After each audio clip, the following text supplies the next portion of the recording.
देखती आंखों और सुनते कानों को मेरा अस्सलाम वालेकुम। Welcome back to Duckshot reacts. Boys, reaction करूंगा मैं आज रोहान करियापा की एक न्यू वीडियो आई थी जिसमें उसने वो समझाया अच्छे से कि एमटीवी हसल जो एक इंडियन रियलिटी शो है फॉर द रैपर्स, उसके ऊपर उसने एक वीडियो बनाई है। दिखाना चाहता है कि what is life after the show is done और कंटेस्टेंट्स का कैसा होता है। And the name of this video is dark faith of MTV hustle contestants. तो यही बताएंगे कि आगे क्या चल के होता है। और चलो चल के रिएक्शन करते हैं boys, without wasting any more time, let's go. Hey, what's up? मेरा नाम है रोहन कारियप्पा एंड आज हम थोड़े टची टॉपिक के बारे में बात करेंगे। If you're an ardent follower of hip hop news तो आपको पता चल रहा होगा कि कैसे a few MTV Hustle contestants have been losing their social media followers. MC Bella, for example, did not seem very happy with where he was going. Shetty Shah has not been getting the same kind of attention lately. And honestly, none of the MTV Hustle contestants except King have managed to rake in similar numbers since the show ended. So what happened? Is MTV Hustle just a pure waste of time and doesn't do any good to your career? Or are these artists not able to create the same magic as they used to? If you're a young artist, then I have a very tightly packed video for you guys. So make sure you watch it till the end. I promise आपको ये video पसंद आएगी। I don't understand the backs जो पीछे जो चल रही थी videos about disasters and everything rappers को लेके। एनीवेज, ये जो बेला का बता रहा है, बेला ये लास्ट ईयर का विनर था एमटीवी हसल का। तो I heard his music and it's okay, it's not that bad. और आगे भी सुनेंगे अगर वो डालेगा, लेकिन क्या हो रहा है आजकल मुझे नहीं मालूम। तो इस वीडियो को देख के जरूर जानेंगे। Let's go. ये गले पे फिर भी कंटे सर्वनाशी, सुर में मेरा कलम त्रिशूल, ये मेरा असुरों का नाशी। Now let's get our basics right by understanding how TV works. जब भी कोई reality show बनाया जाता है, almost all the time the top priority is to get higher ratings. Higher rating means ज़्यादा sponsors, ज़्यादा ads, and अगर आपकी सही में बहुत अच्छी रेटिंग है तो चैनल आपके शो को प्राइम टाइम स्लॉट दे देता है। तो आपके जो शो पे एड्स चलते हैं उसके रेट भी प्रीमियम हो जाते हैं। And anyone who's spending the money on this show is doing it to receive it back along with a lot of profit. These producers are like investors. They are doing business. Almost no show has pushing talent as their top priority. That's just a byproduct that you get along with it. Let's talk more in that. Now, I don't know कि MTV Hustle के auditions particularly कैसे किए गए थे, but let's take any other talent show as an example. आपको जो अनु मलिक वाले audition TV पे दिखाए जाते हैं, आपको क्या लगता है कि क्या वो कंटेस्टेंट अपना पहला राउंड ऑफ ऑडिशन दे रहा है उस टाइम? बिल्कुल भी नहीं। उससे पहले कम से कम 3 से 4 ऑडिशंस पहले ही हो चुके होते हैं जिनको जज करते हैं शो के प्रोड्यूसर्स। नाउ हम यहाँ पे जो प्रोड्यूसर्स की बात करें, do not confuse them with the producers जो शो पे पैसा लगाते हैं। Those are completely different. इन प्रोड्यूसर्स का काम होता है शो को इंटरेस्टिंग बनाना। कैसे? जैसे बिग बॉस स्क्रिप्टेड नहीं होता, ठीक है, बट शो का इंटरेस्टिंग होना तो जरूरी है टीआरपी के लिए। मतलब शो में लड़ाइयाँ होना बहुत जरूरी है। तो क्रिएटिव प्रोड्यूसर्स का काम होता है 14 कॉन्फ्लिक्टिंग पर्सनैलिटीज को ढूंढना और फिर उन्हीं पर्सनैलिटीज को दिए जाने वाले टास्क के बारे में सोचना। आर्ग्यूएबल है कि जो रियलिटी शोज होते हैं स्क्रिप्टेड नहीं होते, it is very arguable. But ये बात मैं ज़रूर इसको क्रेडिट दूंगा कि जो इसने क्रिएटिव प्रोड्यूसर्स की बात की है और जो कास्टिंग डायरेक्टर्स होते हैं, they look for people that will have conflicting personalities, ताकि जो क्योस क्रिएट हो और जो ड्रामा क्रिएट हो वो फिर जो है ना ऑडियंस को बड़ा मजा है देख के। टास्क जिससे लड़ाई अवॉइड करना ऑलमोस्ट इम्पॉसिबल हो जाए। नाउ अब coming back to the singing and dancing reality shows. Now TV telecast वाले ऑडिशन से पहले आपको आपका बिट प्रोड्यूसर्स, क्रिएटिव प्रोड्यूसर्स के आगे परफॉर्म करना होता है। After your performance, producers try to dig into your life. क्या आपके मॉम डैड आपके डांस करने के अगेंस्ट है? क्या आपकी कोई गर्लफ्रेंड है? They are trying to hunt for a story because TV audience loves a story, and if it's a sad one, bhai, even better. And a lot of times these stories जो audience को बहुत पसंद है are fabricated by producers and the contestants to make the audience feel more involved in the show and with the personality of the contestant. And similarly, I'm absolutely certain कि जो भी performances आप hustle पे every week देखते थे, वही same performances artists को पहले producers के सामने करके दिखाना होता होगा। Producers उसकी skill उतनी ज़्यादा check नहीं करते, they would judge it on criterias like is this rap interesting enough? क्या ये rap बहुत ज़्यादा sensitive issue पे है? क्या ये rap TV पे अच्छा लगेगा? Is it too controversial? etc etc etc. Now before you start building a very negative image about the reality shows in your mind, Let's understand their perspective as well. दिलों में जो भी उदासी आंखों से बहे वो नर्मदासी हाथ पे हाथ धर हार के बैठना लगती मुझे न मर्द तासी TG का मतलब होता है target group. Every channel, every show has a target group. जैसे MTV claims to be a youth centric channel, तो जब भी उनकी MTV की मीटिंग होती होगी जिसमें वो आपस में बैठ के शोज के बारे में डिस्कस करते होंगे, आगे के प्लान्स के बारे में डिस्कस करते होंगे, वो हमेशा बैक ऑफ द माइंड में ये रखते होंगे कि they are catering to 18 to 24 का demographics. Similarly, Sony and Colors, they mainly target housewives, तो उनका डेमोग्राफिक थोड़ा 35 से 50 के आसपास रहता होगा.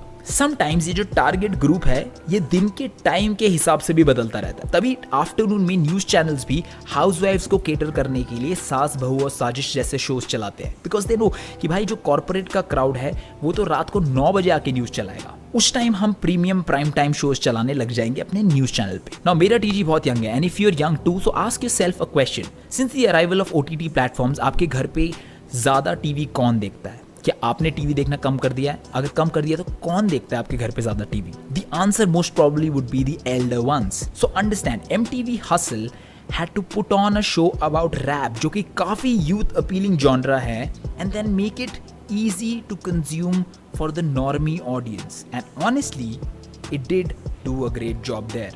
As you can see, जितने भी contestants शो पे थे, शो जब तक ऑन एयर था तब तक उनके statistics were shattering the roof. But then what happened to them now? Let's find out. मेरे हिसाब से जो चैनल का काम था और जो शो का काम था वो उन्होंने कर लिया, you know, to launch an artist. लेकिन उसके बाद मेरे ख्याल आर्टिस्ट का काम होता है कि वो किस तरह अपने यूट्यूब चैनल को ग्रो करता है और किस तरह वो कंटेंट क्रिएट करता है और कितना कंसिस्टेंट करता है. उस हिसाब से जो है ना ऑडियंस उसके साथ चिपकी रहती है. लेकिन मेरे हिसाब से I can not blame the MTV Hustle हो गया, क्योंकि बल्कि you should be thankful for them कि उन्होंने लॉन्च किया आपको. लोग लड़ता मैं हूँ मर घटों पे, लड़ता मैं हूँ खुद से, लड़ता मैं हूँ पर्वतों से. Now remember, जो भी एंगेजमेंट हसल की कंटेस्टेंट्स को हसल के ऑन एयर रहते हुए मिल रही थी, the majority of those views wasn't from the core hip hop audience, rather it was from the core TV audience. And TV audience is not watching you for your rap, they are watching you because you are on TV, because वो तो TV audience है.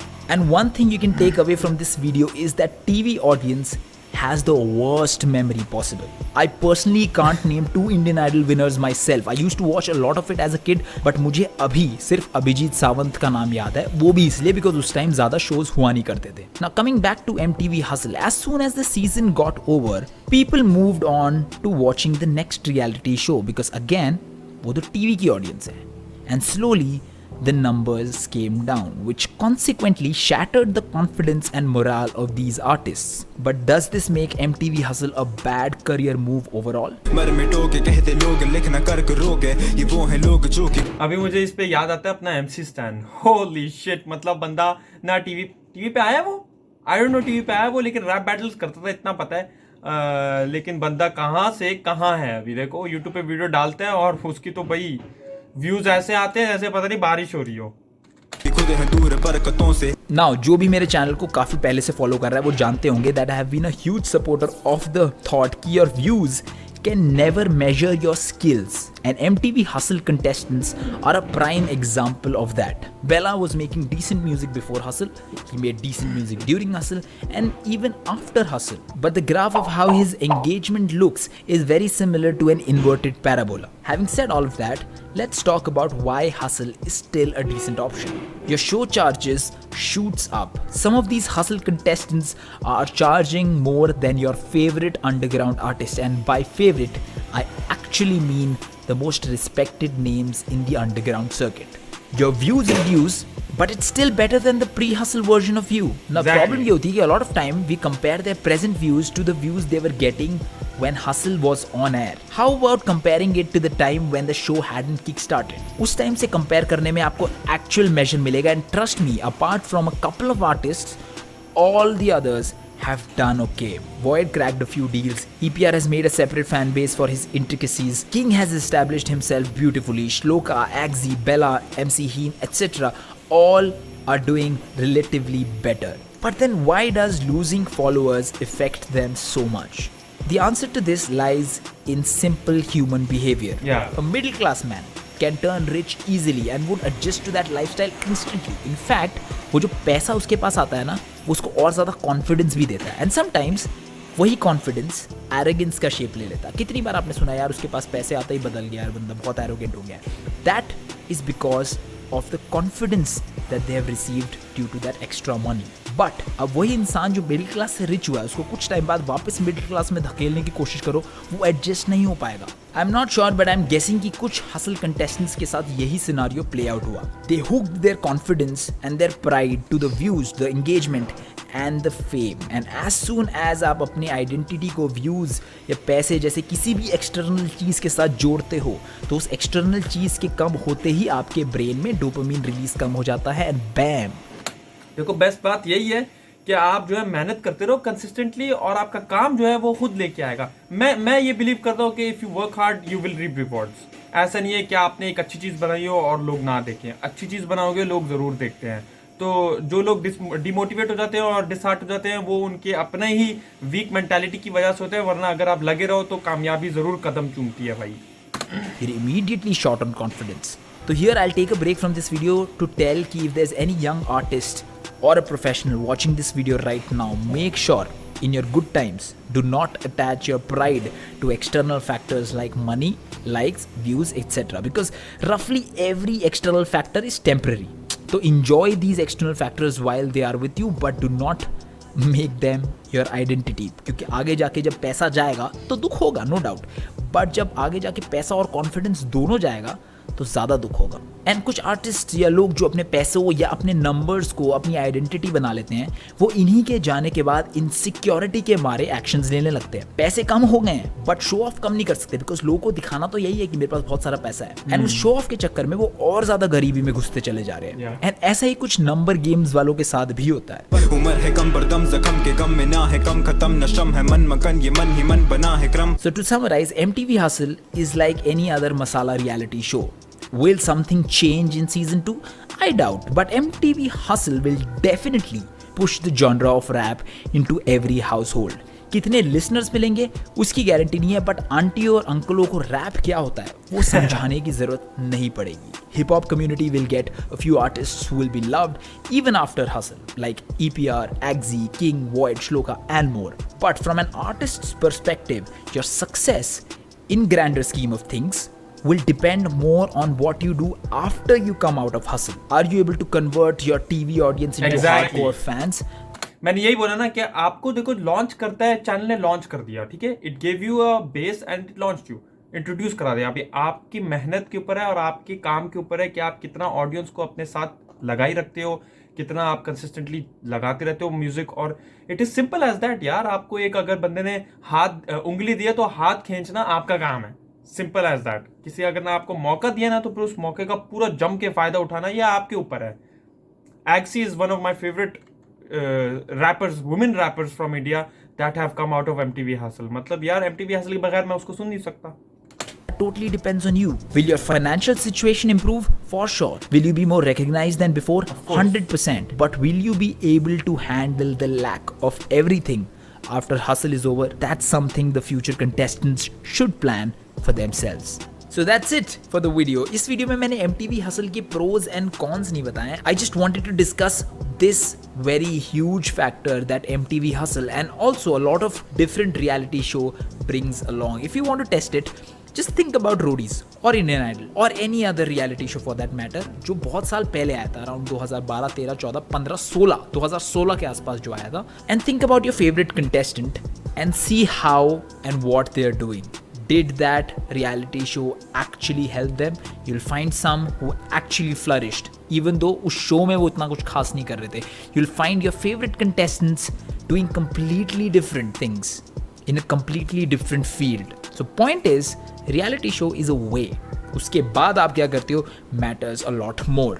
अगर आपको video अच्छी लगी तो make sure you buy my merch to support this channel. Also, you can hit that subscribe button and the bell icon along with it. Video अच्छी लगी तो लाइक करना, बुरी लगी तो डिसलाइक करना. You can also follow me on Instagram. My handle is @ROHANCARIAPPA. You can also follow my second channel जहाँ पे मैं मतलब थोड़ा डिफरेंट काइंड ऑफ कंटेंट बनाता हूँ. It's called Not Funny Rohan. I'll link it in description. बहुत सारी चीज़ें मैंने आपको ऑलरेडी बहुत सारे टास्क दे दिए।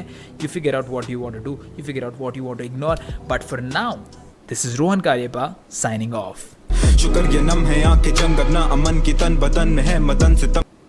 इसकी देखो बेस्ट बात ये रोहन करिया पे कि ये ना आजकल के जो ट्रेंडी टॉपिक्स होते हैं उनके ऊपर बैठ के सही समझा देते हैं, आपको अप टू डेट ले आते हैं, ठीक है। तो अभी एमटीवी हसल का क्या चल रहा था, कैसा उनके कंटेस्टेंट्स क्या बोल रहे थे, मुझे नहीं पता था। तो I like to follow this kind of channels that will keep me up to date, क्योंकि बंदा बिजी होता है, काम पे होता है, 24 आवर्स तो यहाँ न्यूज़ पे लगा रहता, न्यूज़ रीड करता रहता। सो ऐसे चैनल्स बहुत अच्छे लगते हैं। एनीवेज गाइस, ये था reaction to dark fate of MTV Hustle. समवॉट मेरी और करियापा की थिंकिंग सिमिलर थी कि एमटीवी हसल को जो है ना नहीं ये होता ब्लेम जाता है अगर आप आफ्टर एमटीवी हसल आप ना ग्रो कर पाओ, तो it is because of your lack of creativity या lack of consistency. According to me वही होता है, आप हार्ड वर्क करोगे तो आप with hustle you will flourish, after hustle you will flourish even more, क्योंकि obviously you will be recognised more. Anyways, ये था reaction. If you like it, don't forget to like and subscribe. Until next time, take care, चाओ।